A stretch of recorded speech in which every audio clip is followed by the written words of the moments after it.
partnership unites history and travel. I've never been anywhere history is not. Welcome to Where History Roams. I am so honored to be here today with Miss Major General Mary Kay, and we're so thrilled to have her here and talk about her just amazing work that she is doing with the book called The Woman Who Stepped Out of Line. And so I'm going to go ahead and let her introduce herself and let her take the floor and do what she does best. Miss Mary Kay, welcome to the show today. We appreciate you coming on.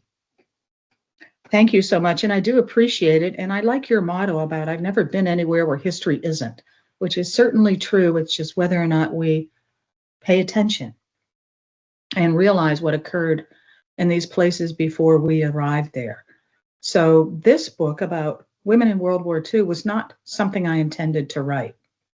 I had been asked to speak at an Army conference on leadership and to talk to a group of women about women in leadership positions. And I had just read the story of Stephanie Czech Rader, who had joined the OSS, the Office of Strategic Services, in World War II and served undercover as a counterintelligence agent. And I was fascinated with that because I didn't know it. So I had that story and several others, including the story of the 6888, because I had read just a little bit about that. And I had known retired Colonel Edna Cummings from when we met while we were both still in the Army. And so I talked to her about, help me write this, give me some more insights, make sure I get it right. So I wrote this book at the beginning of the pandemic, which means I can't go anywhere, I can't talk to anyone, I can't do any research. So I started buying books online. So there's a lot of books that I have now that were autobiographies written by many of these people in 1948, 49, mainly for their families, but it brought me back to their original voices and not how things had changed over time or how people interpret. And then you lose a little detail, a little fiction gets in there, and things continue to change. So what it made me want to do was to do right by them and to tell the story of their service correctly. So there's 15 of them. My agent said, a lot of publishers don't want a book with that many characters in it.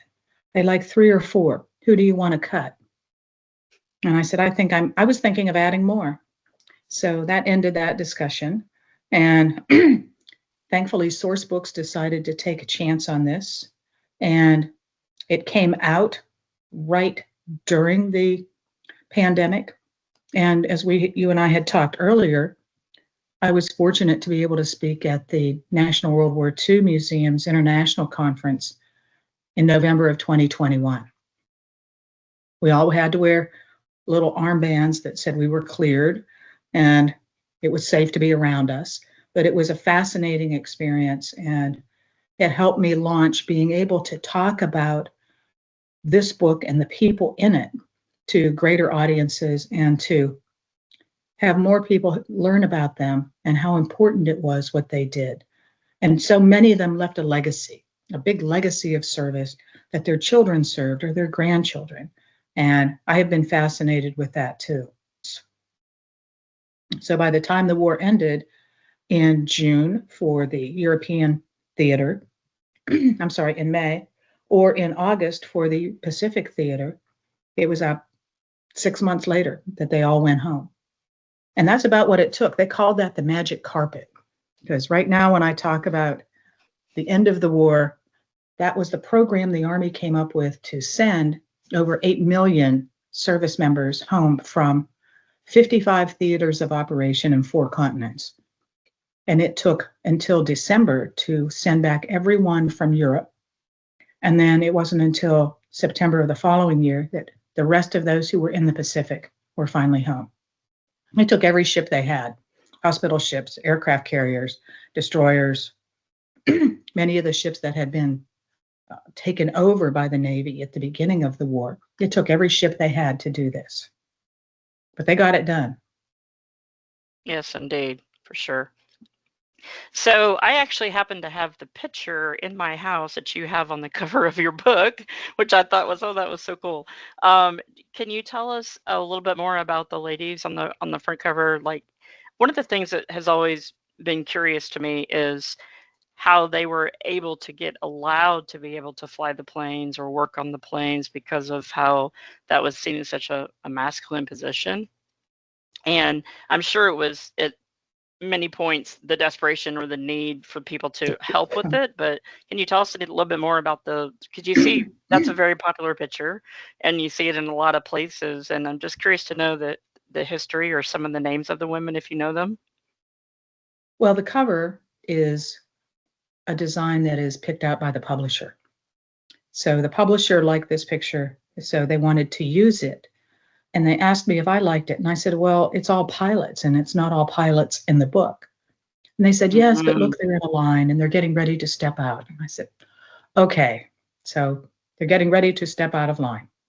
But if you want to talk about the women's air service pilots, there were a little over 1,000 of them. Some of them had volunteered earlier and did fly in Great Britain because their flying force had been decimated during the Battle of Britain. Now, the WASPs were told that they were going to be commissioned in the Army Air Corps as lieutenants, but they were not. They were civilians, although they wore the uniform, they were paid the same way, and they were required to fly. But they didn't fly in combat. Their job was to ferry planes from the factories or from being repaired to various bases. Or, like the woman I did include in my book, Millie Rexroth, Millie was charged with towing targets for ground gunners and air gunners. It was a job she really liked. What they didn't know was that she could fly a plane, but she couldn't drive a car. And one day when she was pulling targets, they shot it off the back end of her plane. Now, is this a hard job? Well, you have to be very careful with your speed, or you'll see the red tracers going right through the cockpit and right back out. Mm-hmm. So when she landed, one of the other instructors said, there's the target over there across that field, Millie, go get it. And he gave her the keys to the Jeep. So she leapfrogged that Jeep in second gear all the way across that field to pick up that target. Wow. And nobody asked her to drive again. But their Wow. program ended in December of 1944 because General Hap Arnold didn't want to fight Congress for keeping it. By that time, male pilots were already returning from overseas because the tide had turned following D-Day. And some of them took the jobs that the women had with the air transport and with towing targets. Some of the training centers were already shutting down. And so they were out of a job. Now, Millie later joined the Army Air Corps again, and then the Air Force in the reserves. And she was a air traffic controller for the next 30 years. But Wow. she maintained her love of flying, and she found a way to be close to it and occasionally to get to do it again. Wow. Wonderful. Share some other stories with the audience of some of the characters that are in your book. A lot of people ask me, who's your favorite? And that depends on what day it is, because they all are my favorites. And I've enjoyed getting to learn so much more about them. And in many cases, I continue to find people who knew them or were their neighbors or had friends who were in the same place at the same time. Now, Charity Adams was working in basic training for quite a while after she came into the Women's Army Corps. In fact, she was the first African American woman to be commissioned in the Women's Army Corps. She was at Fort Des Moines, Iowa, at the same time as Charity Adams was. At the same time, we also had Stephanie Check was there, and they both worked in basic training. Both of them were bored with it because if you've seen basic training, and at the Citadel, you've seen some of that in the summer before they begin, it's all very routine. How to march, how to salute, how to say, yes, ma'am, no, sir. And then they all leave and they start it over again. Right. So Stephanie wanted a challenge, and she spoke perfect Polish because her parents had been Polish immigrants. and she didn't speak English till she started grade school. So her Wow. accent was perfect. And when one of her friends said, "Why don't you try to join the OSS?" She said, "What a great idea. I'll do that." Meanwhile, Charity decided that what she wanted to do was command. And I've read her autobiography. And you can see that she was preparing herself in everything that she did at Fort Des Moines. She took on extra duties. She traveled with the WWII band. She helped sell bonds. She learned military justice, how to manage a dining facility, or mess hall, as they called it then. And so when she was offered command of this brand new unit, the 6888 Central Postal Directory Battalion, it was what she had always asked for. Now, Wow. when she left the Army at the end of 1945, having been promoted to lieutenant colonel, she was not only the highest ranking African American woman in the Army, and above her, there was only one more, and that was the woman in charge of the Women's Army Corps. She'd also achieved all of that in 4 years. Mm. In 4 years. I'm a little jealous of that, you know? Yeah. Yeah, I I love the deeper dives on these women because, obviously in a movie or in a documentary you only can get so much, and she spoke several languages, didn't she, Miss Charity? She did. She married an interpreter. Stanley Early Oh. spoke perfect French and perfect German. And after they got married in January of 1946, he wanted to go to medical school. Now, I speak German, but not well enough to use the technical terms that you would need in medicine. So I can appreciate how difficult that was. She went to school in Switzerland as well. She worked on her master's, but that's where he became a doctor. And then they moved to Ohio. Wow. Now, I thought I had read, and please correct me if I'm wrong, and she worked at the Pentagon for a period of time. No, she was offered a job at the Pentagon. She was actually offered to stay because very few people That's were. right. So she was offered the opportunity to stay. And she said, "I've been to the Pentagon. I got lost. I don't like it." And that's when she decided to leave active duty. Wonderful. I can certainly understand that too. While I visited in 24, 25, the National World War II Museum, they had a phenomenal women's exhibit. And you guys can check that video out on the page. It's on there as well. However, it is traveling now, and I would love it if you could share a little bit about that and just some ways that we can, because when people write books and there's limited information and limited research, this not only is a great opportunity to go and read and see things, but to take the kids and the grands and to educate them, so history does not die. So share with us about that and what you know about it. Sure. I had talked to the curator staff at the World War II Museum when I was there for the international conference, and they were planning it then in 2021, 2022. So I introduced them to some of the folks who work at the U.S. Army Women's Memorial, or the Women's Memorial for All Services. And so they collaborated from there with some of the interviews that the Women's Memorial had, and perhaps even on some of the items that appear in this exhibit. So the exhibit opened in 2024. It was there for about 6 months. They have a huge temporary exhibit space where they change out exhibits, and then they travel. So that exhibit had been in Sacramento this spring. It was in Michigan up until I think right about the end of September. Now it's moving to Atlanta, and it will be in Atlanta through the rest of this year. I don't know the schedule for next year, but I know it's on their website. That's phenomenal. I happen to actually be going to Atlanta in 2 weeks, so that's incredible. It's awesome.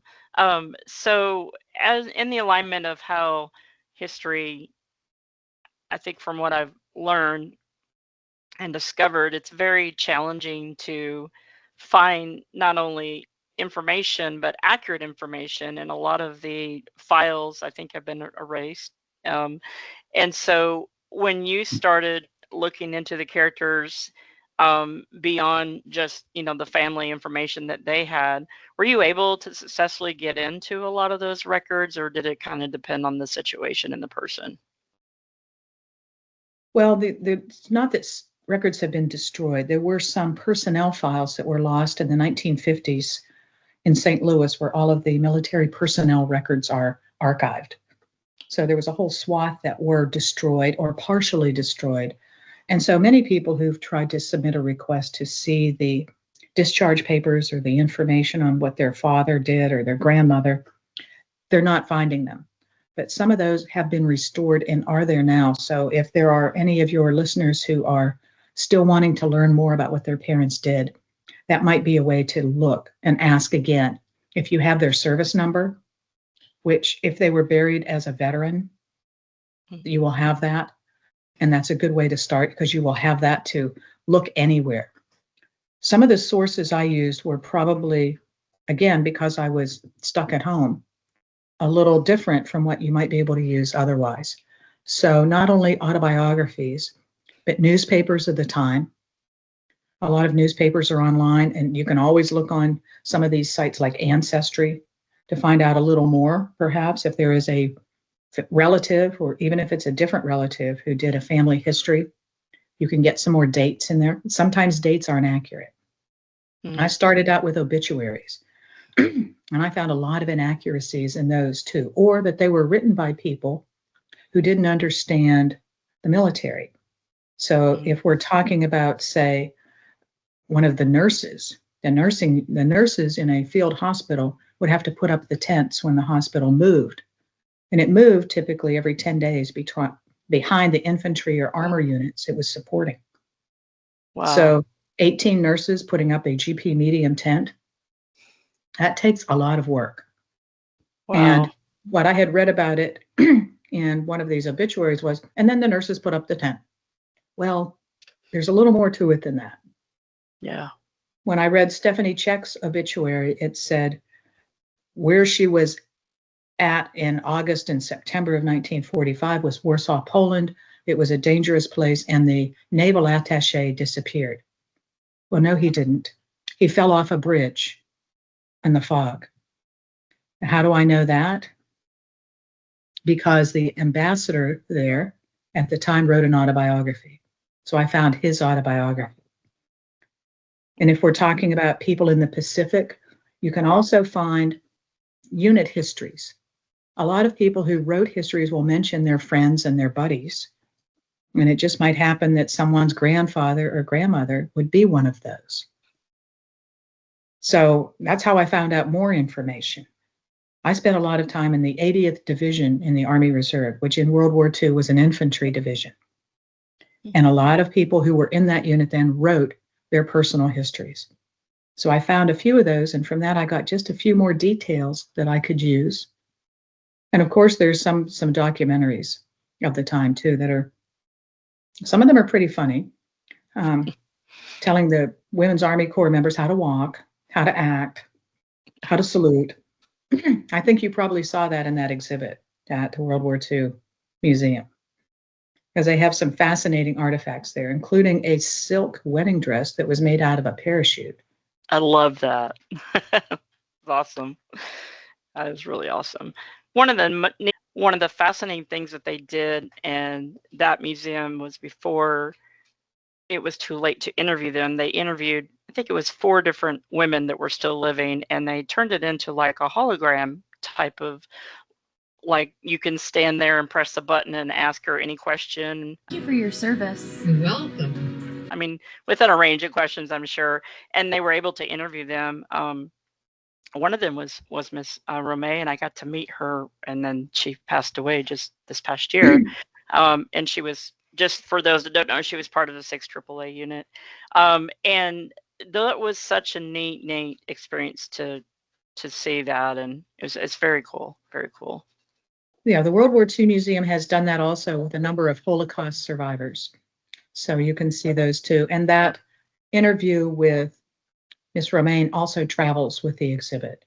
What they do is sit the person down for probably up to a week and interview them and ask the million questions. So there they are, having to wear the same clothes every day, so it looks like the same interview. But if you ask something like, what's the weather today? The answer will be, I don't know.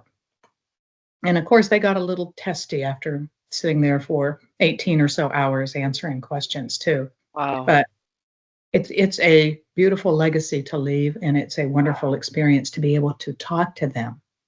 And you can see, if you go to this museum, just stand and watch the kids who come up and talk to these Yeah. hooligans and are fascinated with it. It's really amazing the ways that museums are creating integration into museums. It's fabulous. Absolutely love it. So in relation to the women of World War II, this is a kind of a big one. What do you feel, obviously in a little while we won't have anyone left from World War II, sadly. And what kind of work do you feel that needs to be done in the area of discussing women and their accomplishments? Well, I think if we talk about what they did, we have to bear in mind the situation in which they found themselves. So if you were to join the Women's Army Corps in 1942-43, you're going to a basic training or a training environment where they're writing the course material as you do it, because this is all brand new and it has to be done quickly, because we have to get these people out and get them doing their jobs so that we can continue to build a force that will be successful. So if you think of the challenges they had in, we're going to change this today. Now we're not going to do that training today. We're going to do something else. So there was frustration with the process, but the desire to not only prove yourself, but to show that you could do something to be of service was the main goal. And so they tolerated all of the changes. Now, some of what I've read about the Women's Army Corps said that they were not treated well in many ways. And I think that was due to a misunderstanding of, why are you here? Are you here to give us more work, or are you here to help us with the work we have to do? So there's always some of that too. Now, again, I said their jobs ended when the war ended. And starting again in 1948, President Harry Truman signed into law the act that made women a permanent part of the armed forces. This is not due to anything other than performance, how well they performed. So just 2 months after women were integrated into the armed forces, then so were the African Americans, and those units were integrated. So we see the results of performance. And in 1951, the Defense Committee on Women in the Services was initiated in order to make sure that women were treated well, that there were uniforms that fit, that there were boots that fit, that there was training that was adequate, and that there was training for the men as well to understand the women's role, because this was all new. And you think about coming out of the Gilded Age and to say, I just graduated from nursing school, I'm going to join the Army. In 1943, I'm going to join the Army Nurse Corps. They had no idea what that meant. They had no idea how difficult it was going to be. They had no idea how long it was going to be before they got to go home again. They didn't really understand or know what they signed up for. But I think the biggest thing that is different between those who served then and today is we talk a lot about having mentors. There's someone who looks like me who made it to general, so I know I can too. They didn't have any of that. They didn't have any predecessors. They didn't have any role models. What did they have? They had each other. And that's why for so many of them, what I found was they knew of each other, or they were in the same place, but at different times. And they were well aware that there were others around them having maybe the same problems or having the same struggles, but they were all doing what they were supposed to do. And that gave them, I think, strength to go on. Wonderful. So for those that are interested, tell us how we can find your book and find you online. My book is on Amazon, Barnes and Noble. It's everywhere you want to be, so you can find it.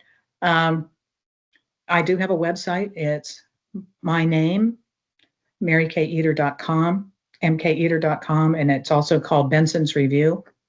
So it has two names, or you can just look me up online and you'll find it. Wonderful. We'll put that in the description on the video, guys, so you can find her book.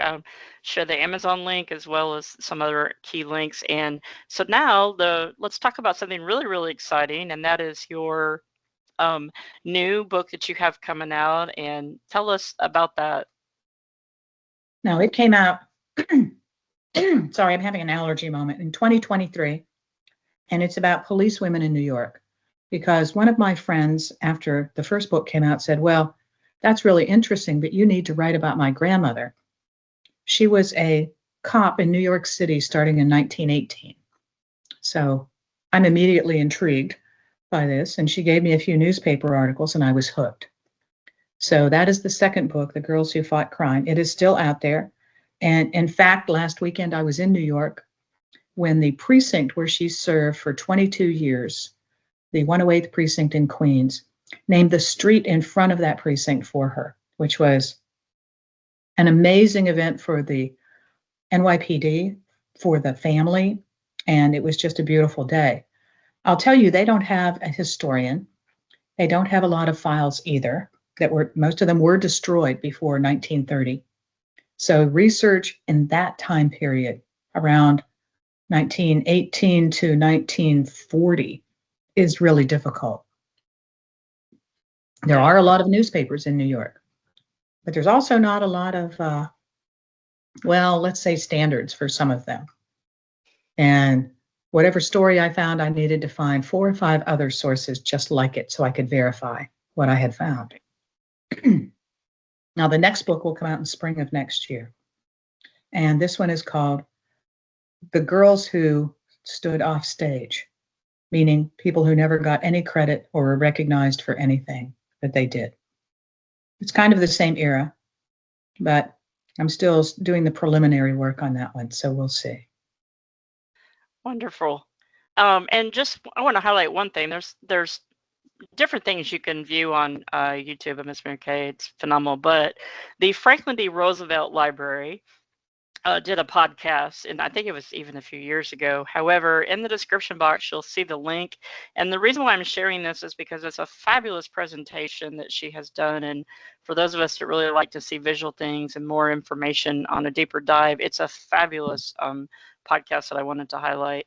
And then before we go, so in 2025 and projecting on, what is an area, particularly in World War II, that you feel has not been addressed or highlighted yet? Well, we do talk about rosy riveters, people in factories, but we don't talk a lot about those who worked for the railroads.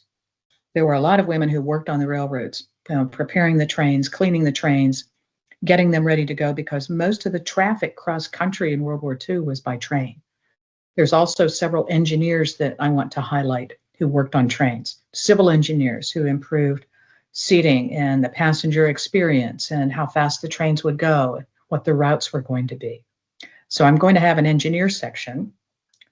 My dad drove a train, so I have an interest in this. So there's also all of the volunteers. There were 7 million volunteers in the Red Cross in World War II, 3 million women. Now, you've heard of donut dollies, the ones who had the clubmobiles and were sent overseas to provide respite for soldiers. Here's a truck that pulls up. It has hot coffee, it has donuts, it has newspapers, and you can sit there for a few minutes and remember home. That was the purpose. But what you got were women on the front lines, and they were on the front lines, who were not armed. So I want to talk about them as well. And I've got several other areas. There's more than the entertainers. There was a lot of people who worked in the USO who did much more than sing or dance or visit troops. So there's a lot more to discover, because in truth, everyone who was alive at that time had a role to play, had a function to complete, and were affected.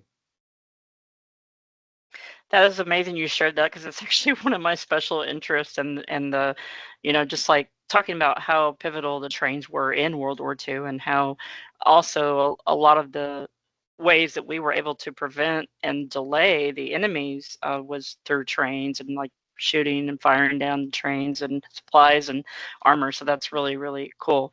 Well, I just want to say thank you so much. It's really an honor to be with you today and to learn more about it. I'm very much excited about your new book and your new work coming out. And please like and subscribe to her stuff online, guys. She's a phenomenal, just amazing woman making so much progress in society and just getting a lot of awareness out there. And please share on your page, because the only way that we can educate people is to share the information and to make people aware. So this is Kat with Where History Roams, and we're signing out, and have a great day. We're proud to partner with our sister channel, Where Kat Roams. If you're into travel for the sheer fun of it, beyond the history books, hit Kat up there for great travel excursions, tips, and inspiration. Are you an historian, author, or history teacher? We want you to journey alongside us. We're actively looking to collaborate with experts to guide our audience through their knowledge. 2026 is booking up, so contact us ASAP. There is no cost to participate. All we ask is for your time and enthusiasm. If you'd like to share your discoveries, please reach out. Contact us at wherehistoryroams@gmail.com. Your support directly fuels our expeditions. Please subscribe and share our videos. Let's explore the world's story together. This partnership unites history and travel. I've never been anywhere history is not.